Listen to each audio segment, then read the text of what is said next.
Welcome to my channel. हमारे channel पर आप सबका स्वागत है। तो आज हम पढ़ने वाले हैं इतिहास, वो भी बिल्कुल शुरुआत से। तो देखते हैं, इतिहास को इंग्लिश में हम लोग कहते हैं हिस्ट्री। ठीक है, तो इतिहास को पढ़ने से पहले हमें ये भी जान लेना जरूरी है कि इसके जनक कौन है या जन्मदाता कौन है। ठीक है, तो इतिहास को इंग्लिश में हम लोग कहते हैं हिस्ट्री। तो एच से याद रखेंगे हीरोडोटस। ठीक है, यानी कि हिस्ट्री यानी कि इतिहास के जनक या जन्मदाता या पितामह हीरोडोटस को कहा जाता है। ठीक है, अब इतिहास है क्या? जैसा कि लिखा है, अतीत की महत्वपूर्ण घटनाओं को इतिहास कहा जाता है। यानी कि अतीत की महत्वपूर्ण घटनाओं को इतिहास कहा जाता है। तो अतीत का मतलब है पूर्व की घटनाएं। ठीक है, तो पूर्व की घटनाएं यदि महत्वपूर्ण है तो वे इतिहास के क्षेत्र में रखी जाएंगी, यदि वो महत्वपूर्ण नहीं है तो वे इतिहास के क्षेत्र में नहीं होंगी। तो इतिहास का मूल अर्थ यही है कि अतीत की महत्वपूर्ण घटनाओं को इतिहास कहा जाता है। यदि अतीत की महत्वपूर्ण घटनाएं हैं तो उन्हें इतिहास के क्षेत्र में रखा जाएगा। ठीक है, और इतिहास को तीन कालखंडों में बांटा गया है। जो पहला खंड है प्राक ऐतिहासिक कालखंड, दूसरा है आद ऐतिहासिक कालखंड, तीसरा है ऐतिहासिक कालखंड। तो इतिहास को तीन कालखंडों में इस प्रकार विभाजित किया गया है।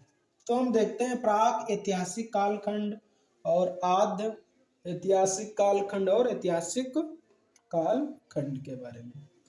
तो देखो, जो प्राक ऐतिहासिक कालखंड है इसमें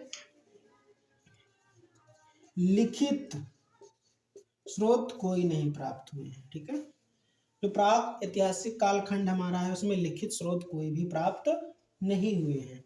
और आद ऐतिहासिक कालखंड में लिखित स्रोत तो प्राप्त हुए हैं लेकिन उन्हें पढ़ा नहीं जा सका है। ठीक है, तो आद ऐतिहासिक कालखंड में लिखित स्रोत तो यानी कि साक्ष्य तो प्राप्त हुए हैं लेकिन उनको पढ़ा नहीं जा सका है। ठीक है, ऐतिहासिक काल में लिखित साक्ष्य प्राप्त हुए हैं और उनको पढ़ा भी जा सका है। ठीक है, तो ऐतिहासिक काल में लिखित साक्ष्य भी मिले हैं और उनको पढ़ा भी गया है। लेकिन आद ऐतिहासिक कालखंड में क्या था?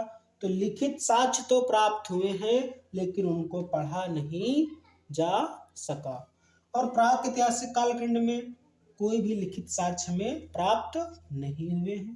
ठीक है, तो सबसे प्राचीन और पुराना इतिहास का कालखंड कौन सा माना जाता है? तो हमारा होता है प्राक ऐतिहासिक कालखंड।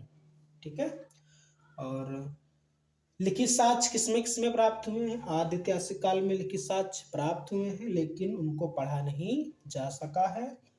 और ऐतिहासिक काल में लिखित साक्ष्य तो प्राप्त हुए हैं और उनको पढ़ा भी गया है। ठीक है, तो ये हमारे इतिहास के तीन कालखंड हैं जिनको इस प्रकार विभाजित किया गया है।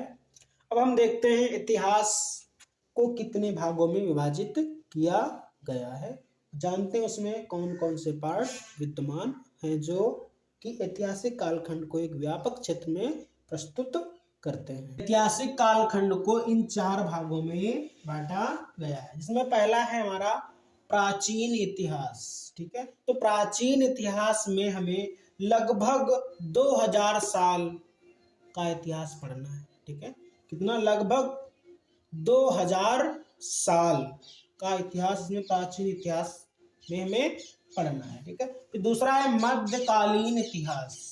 तो इसमें क्या हमें 600 साल का, लगभग 600 साल का इतिहास पढ़ना है। जैसे इसमें अधिकतर हमें मुस्लिम शासकों के बारे में पढ़ना है, फिर दिल्ली सल्तनत के बारे में पढ़ना है, राजपूत काल भी पढ़ना है और मुगल वंश। यानी कि मध्यकालीन इतिहास में हमें लगभग 600 साल का इतिहास पढ़ना है, जिसमें मुस्लिम शासक का इतिहास ज्यादा पढ़ना है।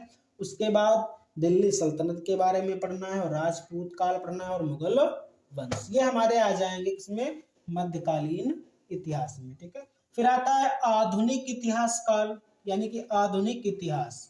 आधुनिक इतिहास में हमें अंग्रेजों के शासन के बारे में पढ़ना है, ठीक है। यानी अधिकतर आधुनिक इतिहास में हमें अंग्रेजों का ही वर्चस्व देखने को मिलेगा, इसीलिए हम लिख रहे हैं कि अंग्रेजों का शासन ही हमें इसमें आधुनिक इतिहास में पढ़ना है, ठीक है। फिर आता है हमारा विश्व का इतिहास। तो विश्व के इतिहास में हमें क्या पढ़ना है? प्रथम विश्व युद्ध पढ़ना है, द्वितीय विश्व युद्ध पढ़ना है, चुड़ैलों का धावा पढ़ना है, खूनी क्रांति और जैसे जर्मनी का एकीकरण आदि हमें विश्व के इतिहास के अंतर्गत पढ़ना है, ठीक है। तो ऐतिहासिक कालखंड को हम इन 4 भागों में डिवाइडेशन करते हैं।